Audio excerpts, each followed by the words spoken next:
12 de fevereiro de 1941. O tenente-general nazi Erwin Rommel chega à capital líbia de Trípoli para assumir o comando do Afrika Korps, cujos homens começaram a desembarcar no dia anterior.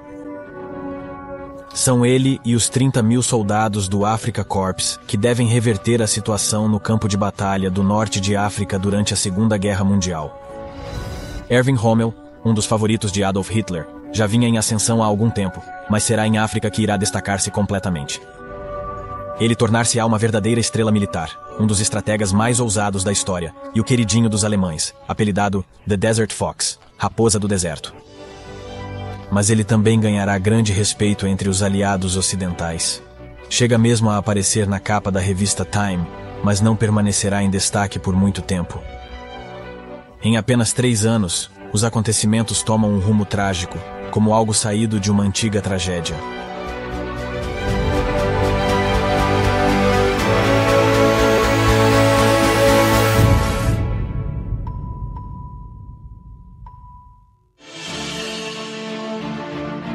Erwin Rommel nasceu em 1891 em Heidenheim, cerca de 80 quilômetros a leste de Stuttgart.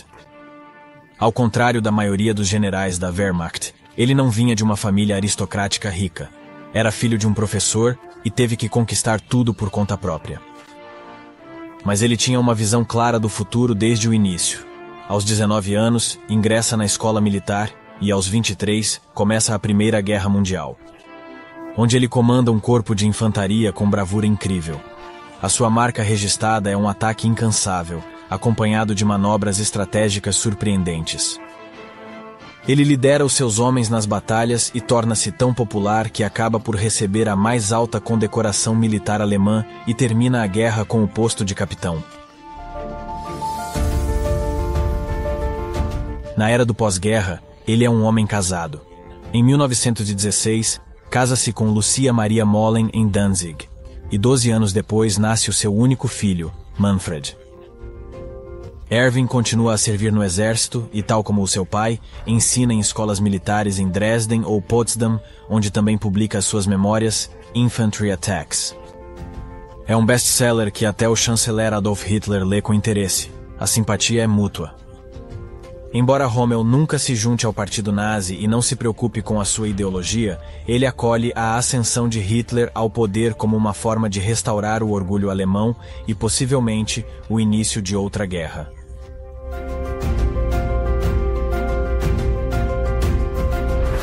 Hitler aborda Rommel pela primeira vez para garantir a segurança do comício do partido nazi em Nuremberg, em 1937, e quando ele prova a sua competência, oferece-lhe o posto de comandante da unidade especial, que era responsável pela segurança do Führer na estrada.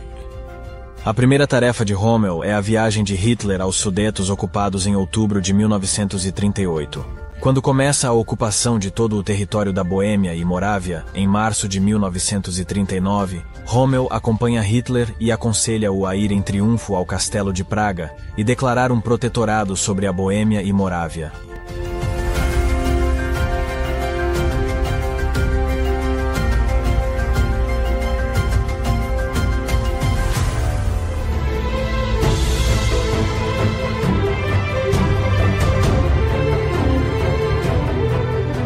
Rommel, então, assiste de longe ao início da Segunda Guerra Mundial, em setembro de 1939.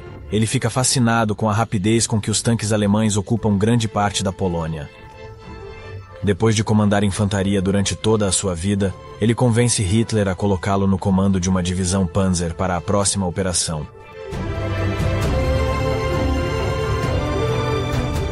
Em maio de 1940, começa o ataque à França. A 7ª Divisão Panzer de Rommel junta-se à luta e elimina os seus inimigos a uma velocidade tremenda.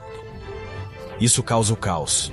Rommel prossegue a batalha com a sua famosa citação em mente: "Quando o inimigo está em fuga, o nosso ataque está apenas a começar." Nesta Blitzkrieg, a sua divisão quebra o recorde anterior de avanço de tanques ao percorrer 230 km em 24 horas. Os seus inimigos, assim como os seus superiores, frequentemente perdem-no de vista, e a unidade de Rommel é apelidada de Divisão Fantasma. Após a conquista da França, Rommel recebe a missão de uma vida. Até então, O norte de África estava fora do alcance de Adolf Hitler, mas o seu aliado italiano Mussolini decidiu que, a partir da sua colônia na Líbia, iria invadir o Egito, que estava sob controle britânico. Se ele tivesse conseguido capturar o Canal do Suez, teria eliminado uma fonte-chave de abastecimento do Império Britânico, o que poderia ter decidido a guerra. Mas os britânicos recuperaram da invasão italiana e empurraram as suas tropas de volta profundamente para o território líbio.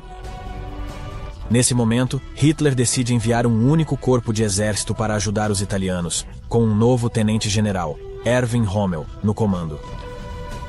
Ele desembarca em Trípoli a 12 de fevereiro de 1941, e o seu Afrika Korps começa a trabalhar.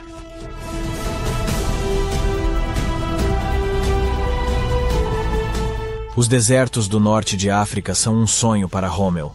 Aqui, ele pode implementar as suas táticas de rápidos movimentos de tanques, sem quaisquer restrições. A sua ofensiva rápida, que nem o inimigo nem os seus superiores esperam, levará os britânicos a território egípcio. Os milhares de quilômetros de território serão conquistados pelos alemães e italianos em apenas 2 meses, mas depois tornam-se evidentes as fraquezas de um avanço tão rápido. As rotas de abastecimento estão tão esticadas que ficam sem provisões e combustível para os veículos. Em segundo lugar, o avanço rápido significa que Rommel deixou para trás uma cidade não capturada. Ele teria de voltar à cidade portuária de Tobruk, e isso era um problema. A cidade é defendida por uma força internacional de australianos, indianos e polacos. Serão apoiados durante 6 meses por 643 tchecoslovacos do 11 no Batalhão de Infantaria.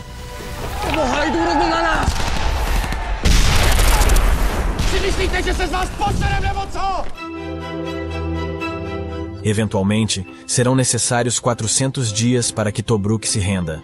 Em junho de 1942, Rommel desloca o seu ataque em direção ao Cairo, o que é considerado uma das suas maiores conquistas. Com 50 anos, é nomeado o marechal de campo mais jovem da história alemã, e a propaganda faz dele a maior estrela da Wehrmacht. Rommel também começa a ganhar reconhecimento no Ocidente. As suas competências de liderança são as de um oficial à moda antiga. Ele trata os soldados capturados de acordo com as convenções de Genebra, e os massacres de civis na frente oriental não acontecem no seu país.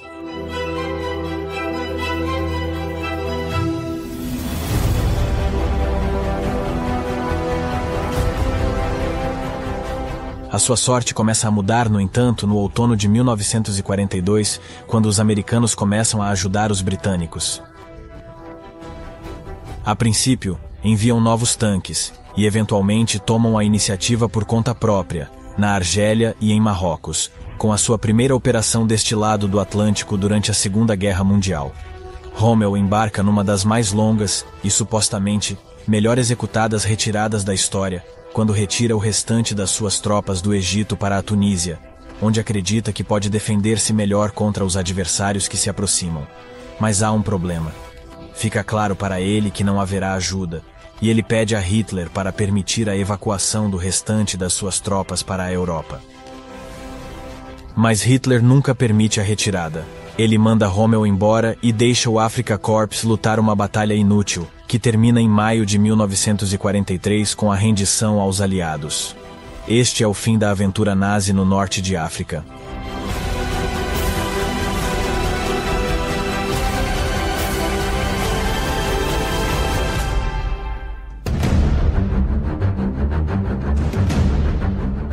Depois disso, a relação de Rommel com o Führer muda.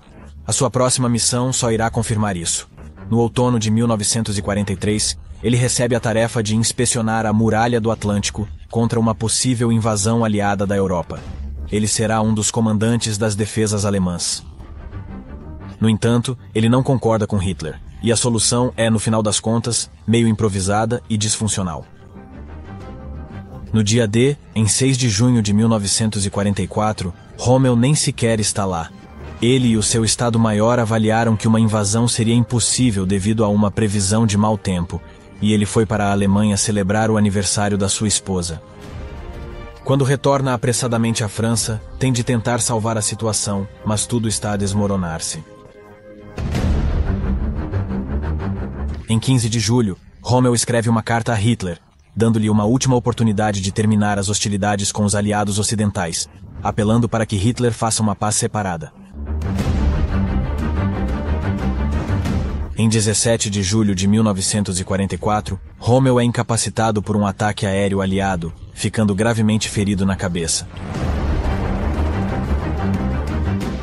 A 20 de julho, no bunker de Hitler, na Toca do Lobo, ocorre uma tentativa de assassinato por parte de um grupo de conspiradores liderados por Klaus von Stauffenberg. A intenção era que resultasse num golpe de Estado e numa paz negociada com o Ocidente.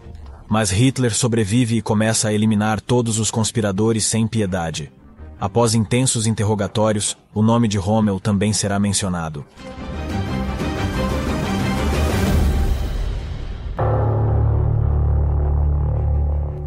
Até hoje, não existem informações confiáveis sobre o seu envolvimento no plano, mas todos os indícios apontam que Rommel tinha conhecimento do atentado e não o denunciou, o que implicava culpa. O Führer enfrenta um problema delicado. Ele precisa punir um dos maiores heróis da nação, mas de forma que não pareça suspeito. A 14 de outubro de 1944, um carro com 2 generais para a porta da casa de Rommel, onde ele ainda se recupera de um ferimento grave na cabeça. Ele recebe uma escolha: ou será julgado por traição, os seus bens confiscados e a sua mulher e filho poderão ser presos num campo de concentração, ou ele pode engolir uma cápsula de cianeto e será declarado que morreu como herói.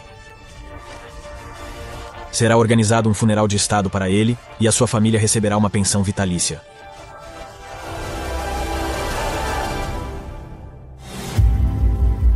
Um Rommel chocado tem 15 minutos para decidir, mas não há muito em que pensar. Ele despede-se brevemente da sua mulher e do seu filho de 15 anos, Manfred. Poucos minutos depois, tudo termina.